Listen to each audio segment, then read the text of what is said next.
29 novembre 2023, l'eurodéputé et militante écologiste Michèle Rivasi décédait soudainement à Bruxelles à l'âge de 70 ans. Les jours suivants, la tribune Ensemble nous gagnerons, en hommage à l'engagement et au courage de Michèle Rivasi, fut signée par plus de 150 associations, collectifs et personnalités de la société civile. Ces voix poursuivent les combats pour le vivant, la santé et la paix, chers à cette pionnière farouche de l'information scientifique indépendante. Ils, elles, sont les lanceurs d'alerte d'aujourd'hui. Aujourd'hui, avec Ensemble nous gagnerons, nous faisons connaissance avec Daniel Ibanez, le cofondateur des rencontres annuelles des lanceurs d'alerte. Bienvenue dans cette série d'entretiens Ensemble nous gagnerons, avec des lanceurs d'alerte, des personnalités, des associations en lien avec les combats politiques et citoyens de Michèle Rivasi. Avec nous aujourd'hui, Daniel Ibanez, le cofondateur des rencontres annuelles des lanceurs d'alerte. Bonjour Daniel. Bonjour. Alors, par rapport à cette discussion qu'on a ensemble, si je puis dire, même si ça peut paraître naïf, c'est quoi le problème? Quels sont les enjeux? Qu'est-ce qu'il y a derrière ces rencontres annuelles des lanceurs d'alerte? Ben, on a créé ça en 2015 sous de mauvais auspices, puisque la première édition devait se dérouler les 14 et 15 novembre 2015, et que le 13 au soir, tragiquement, le Bataclan a un petit peu remis en cause tous ces projets. Mais on a continué à organiser ces rencontres. L'intérêt de ces rencontres, c'est qu'elles permettent de partager, de mutualiser, d'échanger les expériences des acteurs de l'alerte, et pas que des lanceurs d'alerte, et de réfléchir un petit peu à cette notion de l'alerte, cette notion des lanceurs d'alerte, et en faisant émerger le fait que le lanceur d'alerte n'apparaît finalement que lorsque les services de l'État, les entreprises ont connu des dysfonctionnements sur le traitement de l'alerte. Et donc, c'était important, et ça l'est toujours, de recadrer un petit peu la question de l'alerte et des lanceurs d'alerte, parce que le traitement médiatique fait qu'on héroïse les lanceurs d'alerte, que tout le monde est prêt à les soutenir, mais que la première des choses importantes en matière d'alerte, c'est de traiter les alertes. Euh, et pas simplement de faire des selfies avec les lanceuses et lanceurs d'alerte. Et donc, voilà, ces rencontres annuelles des lanceurs d'alerte ont permis, avec la participation de lanceuses et lanceurs d'alerte, bien sûr, mais de journalistes, de juristes, de chercheurs, comme Francis Chateaurenaud, qui est celui qui a créé cette formule lanceur d'alerte en 1999, hein, ça fait déjà plus de 25 ans, et ben de se recentrer sur la question de l'alerte, que ce soit l'alerte démocratique, l'alerte sur la corruption, sur les produits dangereux comme les pesticides et autres phytopharmaceutiques, mais également les alertes sur la condition animale. En fait, on s'aperçoit que le traitement de l'alerte et des lanceurs d'alerte est très fréquemment euh, sectorisé. C'est-à-dire qu'on va faire des rencontres sur l'alerte sur la corruption ou sur l'évasion fiscale, puis sur le médicament, puis sur les pesticides, puis sur le fonctionnement démocratique éventuellement. Mais l'intérêt de ces rencontres, c'était justement d'avoir une multitude d'intervenants sur des thèmes qui se croisent et qui sont différents mais complémentaires pour justement en sortir une analyse sur la nécessité de traiter les alertes et d'agir chacun d'entre nous. D'accord. Il y a une expression que vous avez employée en début de discussion, qui est celle des acteurs de l'alerte. C'est intéressant parce que c'est vrai que c'est pas forcément celle qu'on a dans nos têtes. Vous avez aussi abordé un peu comme ça différents thèmes qui pouvaient concerner l'alerte, alors qu'en fait, peut-être, enfin, c'est en tout cas la question que j'ai envie de vous poser. Est-ce que, à la lumière des années qui se sont écoulées et surtout à la lumière des rencontres d'acteurs de l'alerte qui étaient dans des secteurs différents, on se rend compte en fait que les problématiques sont similaires et qu'en fait les processus sont communs, et donc ce qui fait que pour renforcer l'alerte ou pour renforcer le traitement de l'alerte ou pour rendre les choses plus efficaces, il y a des problématiques en fait qui s'avèrent être communes, tout thème confondu, pourrait-on dire. Bah, oui, bien sûr. Déjà, la première des choses, c'est que l'alerte elle-même se trouve, euh, comment dire, se trouve au centre d'un problème, c'est la définition du mot alerte. Alors, il y en a qui ont essayé de le définir par des lois en parlant d'intérêt général, mais sans définir la notion d'intérêt général. Hein. Donc, on nous dit qu'un lanceur d'alerte, c'est une personne qui révèle des faits de bonne foi qui concernent l'intérêt général. Mais on ne sait pas ce que c'est que l'intérêt général, ça n'est pas défini. Le résultat des courses, c'est que ça pose un petit peu des problèmes. En fait, l'alerte, c'est quoi? C'est une situation dont la gravité nécessite des mesures urgentes. C'est ça une alerte. S'il n'y a pas d'urgence et s'il n'y a pas de gravité, c'est pas une alerte, c'est une information. Voilà, il y a un chien qui passe dans la rue, ça n'est pas une alerte. Une alerte, Hmm. c'est effectivement une notion de gravité et d'urgence. Alors déjà, là, dès qu'on est arrivé à ça, et ça vaut pour tous les thèmes de l'alerte. Donc il y en a qui vont dire, ben, les polluants PFAS constituent une alerte pour la santé publique. Et puis, on en a d'autres qui vont dire, ah ben non, parce qu'on a des études qui disent que non, etc. Donc là, on voit bien que ce débat montre que l'alerte est également quelque chose de subjectif, puisque l'appréciation de la gravité et l'appréciation de l'urgence est quelque chose qui ressort de l'appréciation personnelle, donc de la subjectivité. Et enfin, il y a cette notion d'intérêt général qui n'est pas définie dans la loi, qui est mal définie dans les esprits d'ailleurs. Et moi, j'ai tendance à considérer qu'en fait, euh, cette notion de lanceur d'alerte est associée aux principes et aux lois fondamentales de la République. Je donne deux, trois exemples ici que j'ai donnés la semaine dernière dans une chronique. Lorsqu'Irène Frachon va révéler la toxicité et le fait que le Mediator est un poison, de façon consciente ou inconsciente, intuitive, elle fait référence à l'article 4 de la Déclaration des droits de l'homme et du citoyen qui dit que la liberté consiste à pouvoir faire tout, vendre des médicaments par exemple, ce qui ne nuit pas à autrui, ne pas vendre des poisons. Et en fait, elle fait référence à la définition républicaine du mot liberté, qui n'est pas je fais ce que je veux quand je veux comme je veux, du moment que je ne me fais pas prendre. C'est ne pas nuire à autrui, la liberté. Quand Raphaël Allais et Antoine Deltour vont révéler les optimisations fiscales au Luxembourg, en fait, de façon sans doute intuitive ou peut-être consciente, ils font référence à l'article 13 de la Déclaration des droits de l'homme qui dit que pour l'entretien de l'administration et de la force publique, il est nécessaire d'avoir une contribution commune qui est répartie équitablement entre les membres de la société en raison de leurs facultés. C'est pas selon le plus malin.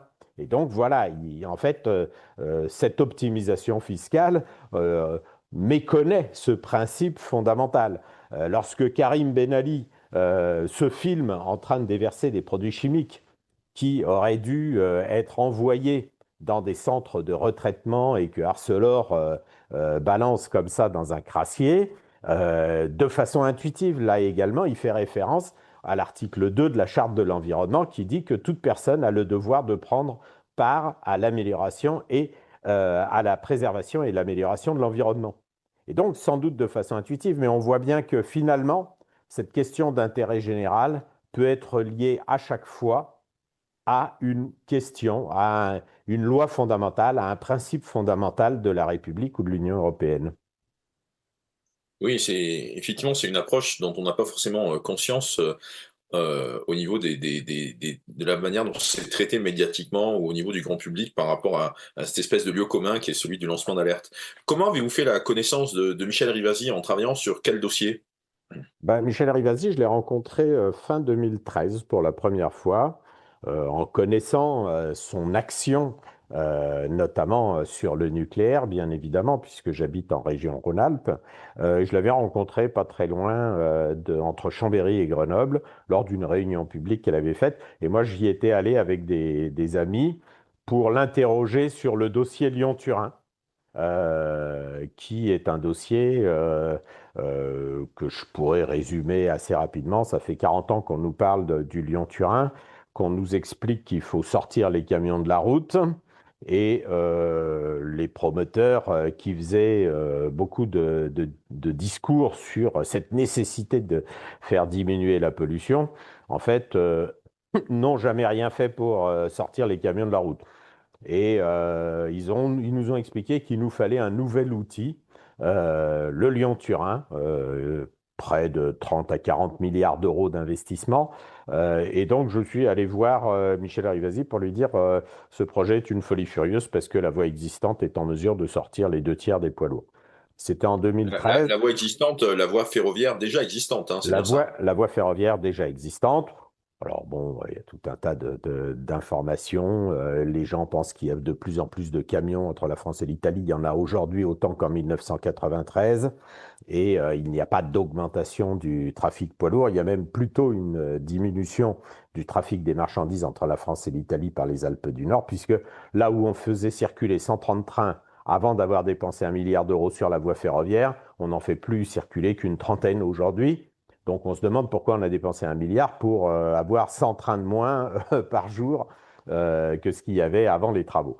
Et donc je suis allé la voir, on a discuté et elle a eu un grand courage parce que les choses n'étaient pas claires partout. Elle a eu un grand courage, ça a été de me proposer d'intégrer la liste qu'elle présentait sur la région Rhône-Alpes, Provence-Alpes-Côte d'Azur, euh, pour intégrer la liste aux européennes avec elle. J'ai choisi de dire oui après avoir consulté tous mes petits camarades pour une raison très simple, c'était pour ancrer l'opposition au Lyon-Turin au sein d'Europe Écologie Les Verts, ce qui commençait à être le cas, mais qui n'était pas si évident que ça. Et elle a eu le courage de dire, bien, moi, je l'affirme haut et fort, et je propose d'intégrer des gens de l'opposition au Lyon-Turin à ma liste. D'accord. Et juste peut-être pour finir sur le Lyon-Turin, quelle est la situation aujourd'hui, ou en tout cas la situation aujourd'hui en termes de travaux avancés, de montants qui ont été dépensés. Je crois qu'il y a eu des tentatives un peu de saisine de la commission de transport au sein du Parlement européen. Donc, où on en est aujourd'hui sur l'actualité ou le résultat du travail des dernières années sur le dossier? Bah, le dossier, le travail essentiel que l'on a pu faire, c'est de démontrer que la voie ferrée existante était en mesure de sortir les 2 tiers des camions de la route dès aujourd'hui si on l'utilisait à hauteur de ce qu'elle était en 1998 ou dans les années 80, alors qu'on n'avait pas encore mis 1 milliard d'euros. On a mis 1 milliard d'euros et on dit, bah, on n'est pas maximaliste. On ne vous demande même pas de faire mieux qu'avant d'avoir dépensé 1 milliard. On vous demande de faire au moins ce que vous faisiez avant. Vous voyez? Et donc, bah, là, on a fait cette démonstration. Donc ça, c'était vraiment une étape importante. Aujourd'hui, ben, clairement, à fin 2024, au bilan 2024, pour le tunnel de base uniquement, ils ont déjà dépensé 4 milliards 3. Donc aujourd'hui, on est fin 2025. Ils ont probablement déjà dépensé 5 milliards d'euros. Tout ça pour creuser environ une vingtaine de kilomètres sur 120 à creuser. Donc ça fait un peu cher du kilomètre quand même. Ce que l'on sait, c'est que toutes les administrations centrales disent qu'il ne faut pas faire ce projet, mais que l'absence de mobilisation, vous parliez du Parlement européen, où j'ai pu m'exprimer de façon assez rapide parce que on n'a pas eu vraiment beaucoup de temps, ben, ce dossier n'est pas suffisamment porté au Parlement européen par ceux qui font des campagnes électorales ou dans lesquelles ils disent qu'ils sont opposés. Michel avait largement travaillé, elle m'avait fait rencontrer pas mal de personnes là-dessus, mais l'absence de forte mobilisation au niveau européen, mais aussi au niveau national, a fait que malheureusement, il continue. Alors aujourd'hui, on s'aperçoit qu'il voudrait aussi faire les accès, alors que on ne sait toujours pas combien ça va coûter, ni quel est le bilan des coûts et des avantages, puisqu'il n'a jamais été fait. On vient de découvrir ça dans un courrier officiel adressé au Premier ministre et au ministre des Transports par les services de l'État. Voilà, c'est un dossier où les gens feraient bien de s'y intéresser parce que 40 milliards d'euros, c'est justement ce que cherche Monsieur Lecornu. Et donc, il serait bien inspiré de ne pas augmenter la dette de la SNCF et des contribuables de 40 milliards pour un projet inutile. Ok, comme ça au moins c'est dit. Et si on revient sur l'alerte en général ou les alertes en général ou les rencontres annuelles des lanceurs d'alerte ou en tout cas ces rencontres régulières que vous coordonnez, que vous organisez, euh, c'est quoi les autres sujets chauds ou les autres urgences qui s'imposent? Est-ce que c'est à un niveau législatif? Est-ce que c'est un niveau de... Là, on le voit pour le Lyon-Turin, tout bêtement, c'est un aspect budgétaire où ça correspond à un montant qu'on cherche, le fait de décider de faire des économies de travaux sur ce truc-là. Quelles sont là aujourd'hui les priorités et les sujets chauds selon vous, dans Ah, votre et domaine? là, dans tous les cas, dans un des domaines que je gère et pour lequel j'ai eu l'occasion d'échanger pas mal avec Michel Rivasi, c'est la question des dérives de pesticides. Et là encore, en fait, on s'aperçoit que le droit fondamental est extrêmement intéressant quant aux alertes. C'est-à-dire que jusqu'à maintenant, la question des pesticides a été prise par le prisme de la santé publique, ce qui est parfaitement justifié, démontré scientifiquement. Mais bien évidemment, il est quand même difficile de démontrer le lien de causalité entre une exposition aux pesticides et l'apparition d'un cancer 40 ans après. Parce que, ce qui fait que ben, les seuls liens de causalité qui sont mis en évidence sont pour les travailleurs agricoles qui, eux, sont en permanence au contact, alors notamment pour le Parkinson, pour les dégénérescences, etc. Mais pour les autres, ben, finalement, il n'y a pas grand-chose. Et là encore, ben, le droit fondamental m'a amené, mais c'est là encore par conséquence de ces réflexions sur les droits fondamentaux et l'alerte, bah, m'a amené à considérer que finalement, quand un produit sortait d'une zone où il était destiné, hein, un pesticide, un engrais, etc., et il est allé chez le voisin, bah, en fait, le droit fondamental dit que c'est une violation de propriété. Ok. Eh oui, parce que la propriété est sacrée et inviolable. Alors, il y a des gens qui trouvent qu'il vaudrait mieux qu'il n'y ait pas de propriété, mais pour l'instant, en tous les cas, c'est comme ça. Et finalement, c'est relativement intéressant parce que j'ai donc proposé des arrêtés municipaux qui ont été retoqués par le Conseil d'État, etc. Et puis, bah, un jour, on m'a dit ah, mais non, mais de toute façon, les mesures d'utilisation, ça ressort que des ministres. Donc, j'ai demandé aux ministres d'interdire les dérives et d'interdire aussi tous les outils qui ne permettent pas de respecter l'interdiction de la dérive. Puisque fatalement, et en expliquant, bah, je suis désolé, mais il y a plusieurs phénomènes, mais le premier, c'est que quand ça franchit la limite de propriété, bah, c'est le dépôt de déchets chez les voisins, puisqu'il n'y a plus d'utilisateurs, il n'y a plus de fonctionnalité. Bon, ça, c'est à peu près reconnu. Et le ministère de l'Agriculture a eu la gentillesse de nous répondre que oui, c'était bien une atteinte à la propriété, en effet, mais qu'elle était proportionnée compte tenu de la nécessité de souveraineté alimentaire et de l'intérêt général de l'utilité publique pour l'agriculture. Et donc, ça m'a permis de lui rappeler les dispositions de l'article 17 de la Déclaration des droits de l'homme et du citoyen qui dit qu'effectivement, la propriété est sacrée et inviolable et qu'il peut y être porté atteinte pour des raisons d'utilité publique légalement constatées. Légalement constatées. L'article 17 de la Charte des droits fondamentaux de l'Union européenne dit la même chose. D'une autre manière, elle dit qu'il faut que ce soit constaté par des lois. Il n'y a pas de loi qui permettent de porter atteinte à la propriété des tiers pour des pesticides. Ça n'existe pas. Par conséquent, on ne peut pas considérer qu'il ne faut pas interdire.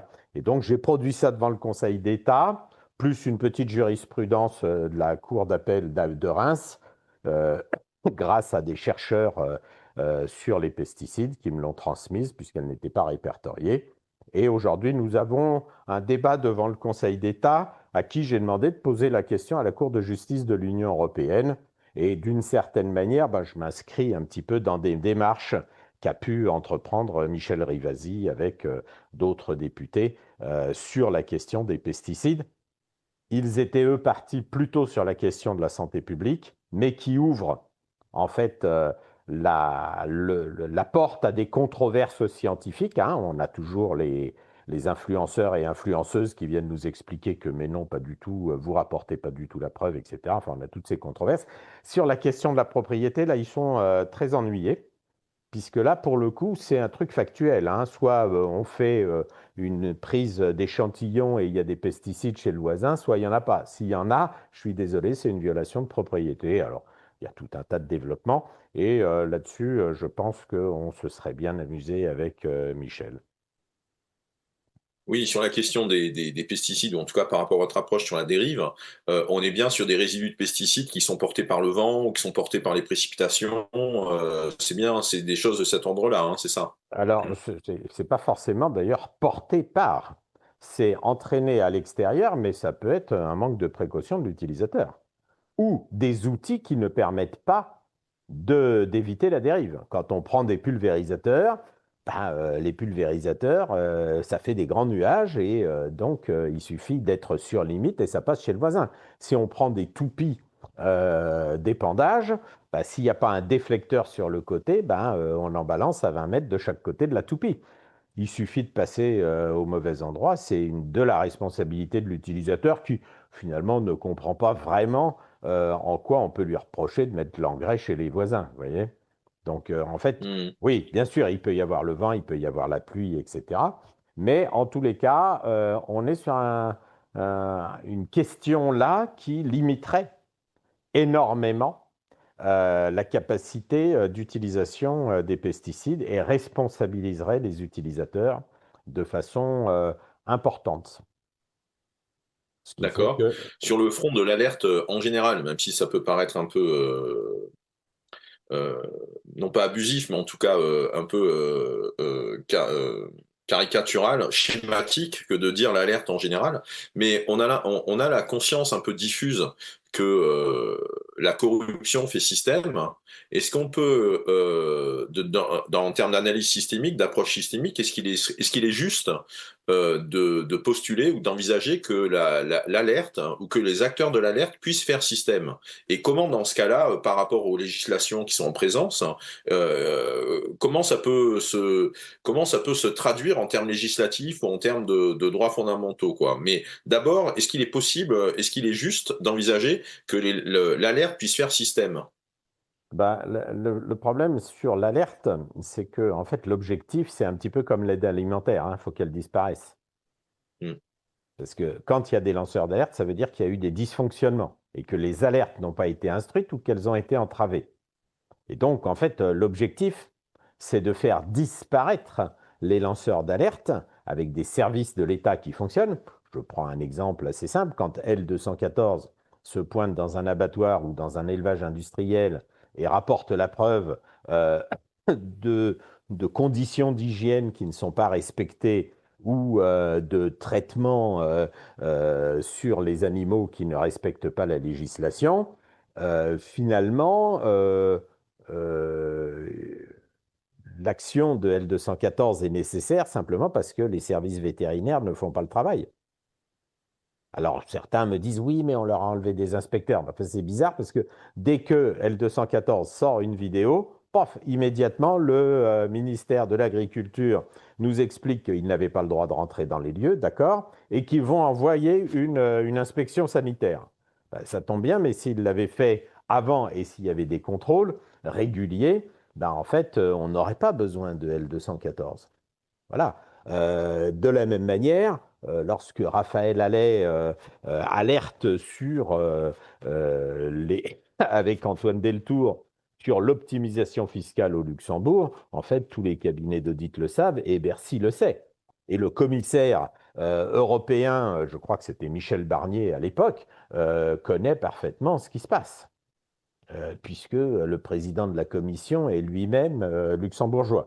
Donc, je veux bien qu'on nous explique en fait, bien sûr, il y a quelque chose de systémique qui fait que les lanceurs d'alerte peuvent se retrouver sur des axes convergents et des procédures convergentes, mais il faut bien avoir à l'esprit que le développement de l'alerte est un mauvais signe pour une démocratie et une république. Contrairement à ce qu'on dit, on a plutôt tendance à vouloir dire ah ben il faut qu'on protège mieux les lanceurs d'alerte pour qu'il y ait plus d'alertes et que ce soit qu'on progresse mieux. En fait, non, on constatera une vraie dégradation. Et donc ça, il y a une alerte dont on n'a pas parlé, c'est le système démocratique aujourd'hui et le fonctionnement démocratique de notre pays qui pose un vrai problème de représentation. Hein. Il faut savoir que dans les lois fondamentales, le mot élu n'existe pas. Ah oui. Non, celui qui existe, c'est représentant. Alors c'est d'ailleurs bizarre parce que dans la Constitution de la Ve République, le mot représentant est utilisé une fois pour la population, pour le peuple. Le peuple est souverain au travers de ses représentants, ce qui est assez flou et vague sur l'engagement des représentants. Et la deuxième chose, c'est le gouvernement est représenté dans les départements par le préfet. Là, pour le coup, là, on a bien déterminé le mandat de représentation du préfet qui dirige les services de l'État, etc., etc. Et donc, voilà, dans la Déclaration des droits de l'homme et du citoyen, le seul mot qui est utilisé, c'est celui de représentant, et on s'aperçoit bien que quand on utilise le mot représentant plutôt que élu, ça donne une dimension un peu différente. Les élus se sont réunis pour voter le budget municipal, bah oui, ils sont dans leur rôle, ils ont été élus pour ça. Les représentants de la population se sont réunis pour voter le budget municipal, ça induit que finalement, ils l'ont peut-être présenté à quelqu'un avant, ce qui est quand même très rarement le cas. Et donc, on voit bien qu'il y a là une alerte sur le fonctionnement démocratique, sur la représentation. J'en profite pour dire que les 3 et 4 décembre, à Grenoble, nous organisons des rencontres, qu'il y en aura une après la projection du film Les Doléances. Donc les cahiers de doléances qui ont été organisés au moment des Gilets jaunes, dont d'ailleurs rien n'a été traité malgré les engagements de dire on va regarder ce qu'il y a dedans. Tout le monde en fait s'en moque, c'était juste une opération de communication. Mais cet épisode a quelque chose d'intéressant, c'est qu'il a fallu imaginer des cahiers de doléances pour que la voix de la population soit entendue. Alors, c'est vraiment... Oui, ça suggère qu'il y a un circuit qui est un peu cassé, ouais. C'est intéressant que la population s'exprime, mais moi, je me suis posé la question, puisque j'ai préparé ces rencontres du 3 décembre à Grenoble, et je me disais, c'est un peu bizarre, parce qu'avec tous les représentants conseillers municipaux, tous les représentants conseillers départementaux, tous les représentants conseillers régionaux, tous les représentants députés, tous les représentants sénateurs, il a fallu encore ouvrir des cahiers de doléances, dont je rappelle quand même qu'ils étaient l'outil de communication entre le peuple et le roi. Et donc, en fait, on s'aperçoit que personne s'est vraiment rendu compte du fait qu'il y avait un petit problème de représentation dans la procédure même d'instituer des cahiers de doléances. Alors, je veux dire, l'expression de la population est toujours importante, mais bizarrement, il n'y a personne qui s'est dit, mince, c'est bizarre, il faut que ça monte directement au président de la République. À quoi servent tous ces représentants au milieu? Et en fait, tous ces représentants, ils ont juste oublié qu'ils étaient représentants, puisque quand ils se présentent, ils disent « je suis élu ». Voilà, donc... Et donc là, je suis votre représentant, c'est ça. Et oui, et ça change un tout petit peu la donne. Ça change un petit peu la donne. Alors, sur la protection, pour aller rapidement, on sait qu'il y a eu la directive européenne, d'ailleurs, sur laquelle avait beaucoup travaillé Michel Rivasi avec Virginie Rosière, notamment. Moi, j'ai milité à l'époque pour dire que vouloir définir une protection pour les lanceurs d'alerte posait un problème puisque, en fait, on part dans la logique de dire que finalement, le lanceur d'alerte ou la lanceuse d'alerte sont des gens qui pratiquent la désobéissance civile. C'est quelque chose qu'on entend assez fréquemment, alors que moi, je prétends qu'ils pratiquent l'obéissance citoyenne. puisqu'ils répondent à des lois et des principes fondamentaux, ne pas nuire à autrui, que chacun paye l'impôt en raison de ses facultés, préserver l'environnement, la police protège les droits de l'homme, etc., etc. Et donc, ben, c'est assez bizarre que l'on dise il faut protéger des gens qui respectent les lois et les principes fondamentaux. En fait, Alors, le ouais, non, problème, mais c'est que c'est le très problème, intéressant de remettre l'enjeu ou le débat sur cette question des droits fondamentaux, eh oui, ou plutôt que de faire une approche millefeuille où on rajoute des couches, peut-être qu'il peut être bien de revenir justement à des fondamentaux et à une clarté, à une simplicité législative avec des principes qui sont non seulement appliqués, mais qui sont surtout incarnés ou existants. Mm. bah, surtout qu'on a un code du travail, puisqu'il y a des fois des salariés qui... Le code du travail, il dit, le travailleur alerte immédiatement l'employeur lorsqu'il constate des risques pour l'environnement et la santé publique. C'est pas peut alerter l'employeur, c'est alerte, présente l'indicatif, donc c'est une obligation. Donc en fait, l'alerte ressort d'une obligation ou du Code du travail ou citoyenne. D'ailleurs, moi je m'étonne que des employeurs n'aient pas encore utilisé ça pour licencier des gens qui ne les avaient pas alertés. Mm. Hein, ils pourraient le faire. Ils pourraient le faire parce qu'ils pourraient dire bah, vous étiez au courant, vous m'avez pas. Mon Dieu, vous ne m'avez pas alerté. Vous voyez?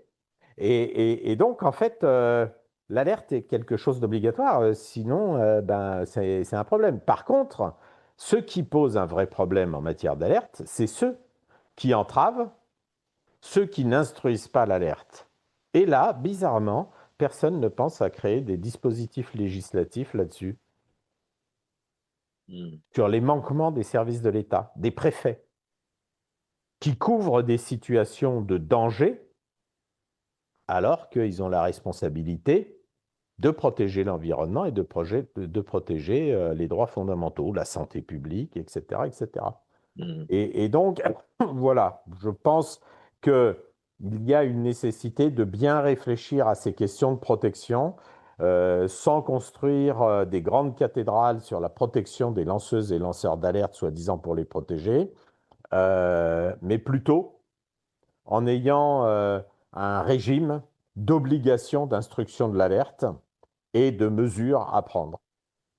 Alors, dernière question, on l'a un petit peu abordé là par rapport à nos derniers échanges. Comment vous soutenir ou augmenter l'impact de votre action en tant que collectif ou en tant qu'association ou en tant que euh, promoteur d'une refondation de l'alerte ou d'une consolidation de l'alerte? Alors, ben, c'est justement le thème de ma chronique qui a été publiée dans le journal le 23, le 2 novembre dernier. J'invite tout le monde à aller le voir. J'en profite pour faire un petit pub, C'est de lejournalpe.fr. bonne loi. Et c'est un média citoyen et indépendant. Et en fait, euh, il se trouve que j'ai participé à quelques campagnes électorales et un des slogans que j'avais développé, c'est le mot politique se conjugue avec le verbe faire, non pas avec le verbe dire. Et j'aurais tendance à dire que le verbe alerter se conjugue avec le verbe faire et pas avec le verbe soutenir. Hmm. Donc, en fait, ce dont on a besoin, c'est que les citoyens, mais également leurs représentants, euh, s'emparent des questions d'alerte et des droits fondamentaux qui aujourd'hui sont vraiment remis en cause, hein. On l'a vu avec les vidéos sur Sainte-Soline, où le droit fondamental, enfin, quand même, la force publique est là pour protéger les droits de l'homme, hein. C'est l'article 12 de la Déclaration des droits de l'homme. On le voit sur la santé publique, on le voit sur la dignité humaine, avec des gens qui sont à la rue. Je suis désolé, mais le préambule de la Constitution de 46, le bloc de constitutionnalité de la Ve République, dit que la nation garantit des conditions de vie dignes à tous les individus. Quand on vit dans la rue, donc on voit bien qu'il y a des défaillances de notre système. Et donc, aujourd'hui, je pense qu'il faut revenir à ces droits fondamentaux. Et plutôt que dire nous soutenons un tel, nous soutenons un tel, nous soutenons telle organisation, il faut que les gens s'engagent et s'engagent au service de ces principes et de ces lois fondamentales. Alors, bien évidemment, pour pouvoir s'y engager, il faut les connaître. Et je me bagarre chaque jour pour essayer de les faire connaître. C'est ce que je viens de faire sur quelques articles qui sont finalement assez intéressants, puisqu'on s'aperçoit que, effectivement, on n'a pas le droit d'empoisonner les autres au nom du business. D'accord. Merci beaucoup, Daniel Ibanez. Donc, merci pour cet entretien. Et puis, à la fois, j'ai envie de vous dire à bientôt et à la fois, j'ai envie de vous dire plus jamais ça. Voilà. Et oui, on n'a pas trop envie de continuer. Moi, juste un petit mot. J'ai vraiment eu l'occasion et le plaisir de pouvoir rencontrer Michel Rivasi. Je sais qu'elle a connu beaucoup de difficultés, notamment au moment du Covid, où au moment du Covid, il était impossible de parler du médicament ou des vaccins sans passer pour un anti-vax à l'époque. Finalement, dans une société proche du macartisme, parce qu'aujourd'hui, en fait, on ne peut pas parler d'Israël sans être traité d'antisémite. Et en fait, on s'aperçoit qu'il y a une caricature du débat politique aujourd'hui dont a été victime Michel Rivasi sur la question des vaccins, où elle ne demandait rien d'autre que la transparence sur la composition des vaccins, que des analyses et des expertises contradictoires sur la manière dont ils étaient achetés. On s'aperçoit qu'aujourd'hui, Madame von der Leyen a quand même quelques cailloux dans la chaussure. Et en fait, je sais qu'elle a été très largement ostracisée pour des positions simplement de demande de transparence. Et je pense que le débat politique ferait bien de s'interroger un petit peu sur la manière dont sont menés les débats et pas simplement à travers l'anathème, comme c'est encore le cas aujourd'hui, ce qui pose quelques problèmes de dérive, qui ne C'est le sont cas de pas, le dire. qui ne sont pas de produits phytopharmaceutiques pour Et- celles-ci. Exactement, c'est le cas de le dire, Daniel. Merci pour cet entretien. Bon courage, Merci, à bientôt. bon courage, au revoir.